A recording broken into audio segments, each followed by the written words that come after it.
چند اشعار نعت کے کہ بسی کانسو ندامت کا گناہوں کی تلافی ہے۔ بسی کانسو ندامت کا گناہوں کی تلافی ہے، یہاں رحمت ہی رحمت ہے، معافی ہی معافی ہے۔ میرا اعزاز بس یہ ہے، میں ان کا امتی ٹھہرا۔ میرا اعزاز بس یہ ہے، میں ان کا امتی ٹھہرا، وگرنہ خام ہوں سارا، بیاں یہ اعترافی ہے۔ اور یہاں مانگے بنا خیرات میں درجات مل جائیں، یہاں مانگے بنا خیرات میں درجات مل جائیں، خطا کارو چلے آؤ کہ بخشش تو اضافی ہے۔ اور جلا بخشی اسی در نے، اسی در کے گدا ٹھہرے۔ جلا بخشی اسی در نے، اسی در کے گدا ٹھہرے۔ وہ بصری ہے کہ جیلانی، مجدد ہے کہ حافی ہے۔ اور عقیدوں اور فرقوں کے یہاں سکے نہیں چلتے، عقیدوں اور فرقوں کے یہاں سکے نہیں چلتے۔ یہاں ابہام ہے کوئی نہ صورت اختلافی ہے۔ مجھے خاک در احمد پہ اتنا مان ہے طاہر، مجھے خاک در احمد پہ اتنا مان ہے طاہر، مقدر کے بدلنے کو بس ایک ذرہ ہی کافی ہے۔ یقیناً آپ کے ذہن میں چند باتیں آئی ہوں گی، صوفی کانفرنس، غرض و غایت کیا ہے، ضرورت کیا ہے۔ معاشرے جو ہوتے ہیں نا، وہ کچھ لوگوں کی وجہ سے متوازن رہتے ہیں۔ وہ لوگ جو زمین کا بوجھ اٹھانے والے لوگ ہوتے ہیں، ہم آپ تو زمین کا بوجھ ہیں۔ جو زمین کا بوجھ اٹھانے والے لوگ ہوتے ہیں نا، جو معاشروں کو لے کر چلنے والے لوگ ہوتے ہیں، انہیں سادہ لفظوں میں اگر کوئی بیان کرنے کی جسارت کرے، کوشش کرے، تو ہم کہتے ہیں یہ صوفی ہے۔ ایک غلط تصور صوفی کے ساتھ جوڑ دیا گیا کہ شاید جو کوئی بہت بڑی کرامت دکھائے گا، ہواؤں میں اڑ کے دکھائے گا، ہم مانیں گے یہ صوفی ہے، یہ درویش ہے۔ حقیقت کیا ہے؟ صوفی کرتا کیا ہے؟ وہ معاشرے میں برداشت کو لے کر آتا ہے، معاشرے کا توازن برقرار رکھتا ہے۔ اب دیکھیے، بر صغیر کی تاریخ اٹھا کر دیکھ لیں، یہاں پر جو اسلام کا پھیلاؤ ہے، اس کا سب سے زیادہ کریڈٹ اگر کسی کو جاتا ہے، کسی کو اگر آپ کہتے ہو کہ جی اس کے سر صحرا جاتا ہے، تو وہ کون ہیں؟ وہ صوفیاء کرام ہیں کہ جنہوں نے اپنے کردار سے، اپنے عمل سے، اپنے توازن سے، اپنی برداشت سے معاشرے کو اپنی جانب راغب کیا۔ لوگ ان کے ساتھ جڑتے چلے گئے کہ صوفی کی ایک پہچان یہ بھی ہوتی ہے کہ لوگ اس کے قریب بیٹھ کر اپنے آپ کو ہلکا پھلکا محسوس کرتے ہیں۔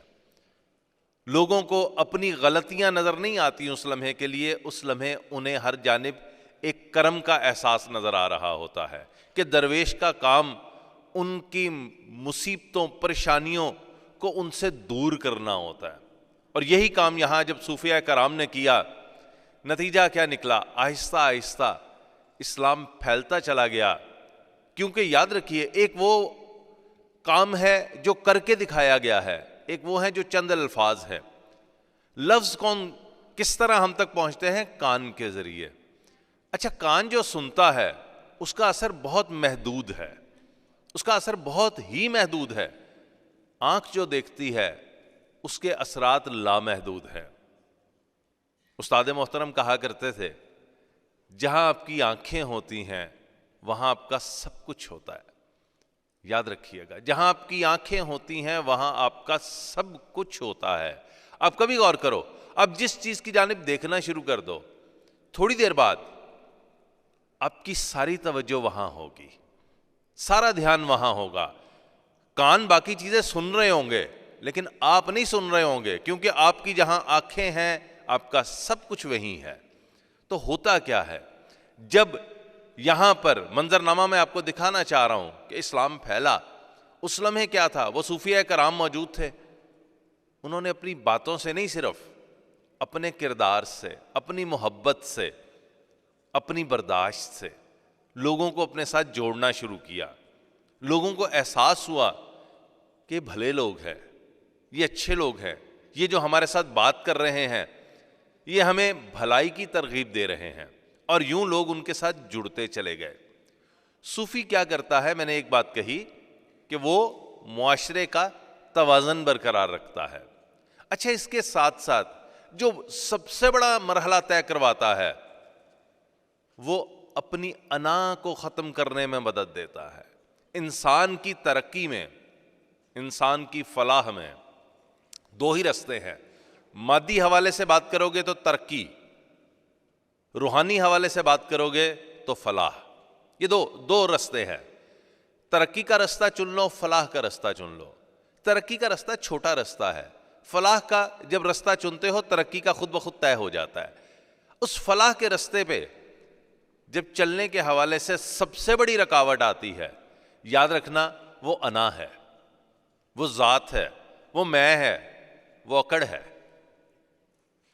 وہ یہ احساس موجود ہے کہ مجھ سے بڑھ کے کون ہے, میرے سے بہتر کون ہے, میں جو ہوں ویسا کون ہو سکتا ہے, باقی سب تو ایسے ہی ہے. یہ احساس انسان کو گراتا چلا جاتا ہے. سب سے بڑا مرحلہ طے کرنا ضروری ہے, کس حوالے سے, اپنی انا کو مارنے کے حوالے سے.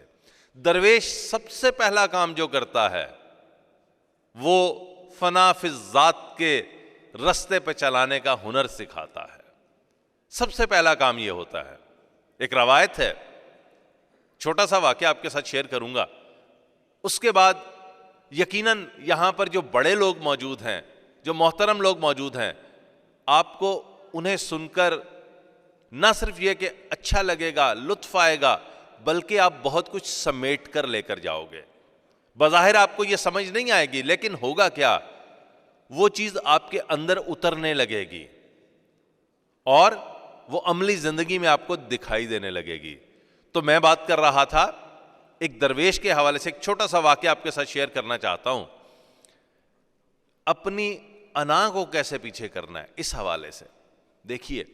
روایت ہے کہ کسی ایک جگہ, کسی ایک علاقے میں ایک بزرگ رہا کرتے تھے. بزرگ کا لفظ میں اس لیے استعمال کر رہا ہوں کہ علاقے کے لوگ انہیں ان کی عمر کے حوالے سے یا ان کی ریاضت کے حوالے سے بزرگ مانتے تھے. وہ تھے, انہوں نے اپنی ریاضت سے بہت سے مراحل طے کیے تھے. پرانا زمانہ تھا. اب اس بستی سے دوسری بستی کا جو فاصلہ طے کیا جاتا تھا اس کا اصول یہ تھا کہ کشتیاں چلا کرتی تھیں. اب وہ ایک دن وہ ریاضت سے اٹھے اور وہ بزرگ, وہ صاحب گئے اور ملاح سے کہا کہ میں بستی کے پار جانا چاہتا ہوں, دوسری جانب دریا کے جانا ہے, تو مجھے اپنی کشتی کا تم ایسا کرو آج حصہ بنا لو, تمہاری خوش نصیبی کہ میں تمہاری کشتی میں بیٹھوں گا. ملاح نے کہا جی ضرور, میرے لیے بڑے اعزاز کی بات ہے کہ اگر آپ ایسا کرتے ہیں. جب اس کشتی میں بیٹھنے لگے تو ملاح نے جہاں سارے لوگوں سے وہ کرایہ لے رہا تھا, اس نے کہا جی 2 پیسے حضور کرایہ دے دیجئے. اب اس لمحے ان کی انا کو بڑی ٹھیس پہنچی. وہ جو اپنے آپ کو سمجھتے تھے کہ میں تو بہت بڑی شے ہوں, انہوں نے کہا اے حقیر ملاح, تم میرے سے پیسے مانگے گا, تجھے پتہ نہیں ہے کہ میں کون ہوں, میں کیا ہوں. اس نے کہا حضور میں بڑا ادنا سا انسان ہوں, لیکن میرا کام ہی یہی ہے. تو کہنے لگے اچھا دیکھ, منظر دیکھ. اس کی کشتی سے اتر آئے. جب کشتی پانی پہ چلنا شروع ہوئی, انہوں نے کچھ اپنا جو ریاضت کی ہوئی تھی اسے پڑھا, ساتھ ساتھ پانی پہ چلنا شروع ہو گئے. کشتی دریا کے پار پہنچی, وہ اس کے پاس گئے ملاح کے اور کہنے لگے اے حقیر انسان, یہ دیکھ, یہ ہے میری پوری زندگی کی ریاضت اور محنت کا نچوڑ کہ میں دریا کو ویسے بھی پار کر آیا ہوں. تو اس ملاح نے بڑی عاجزی سے ایک جملہ کہا.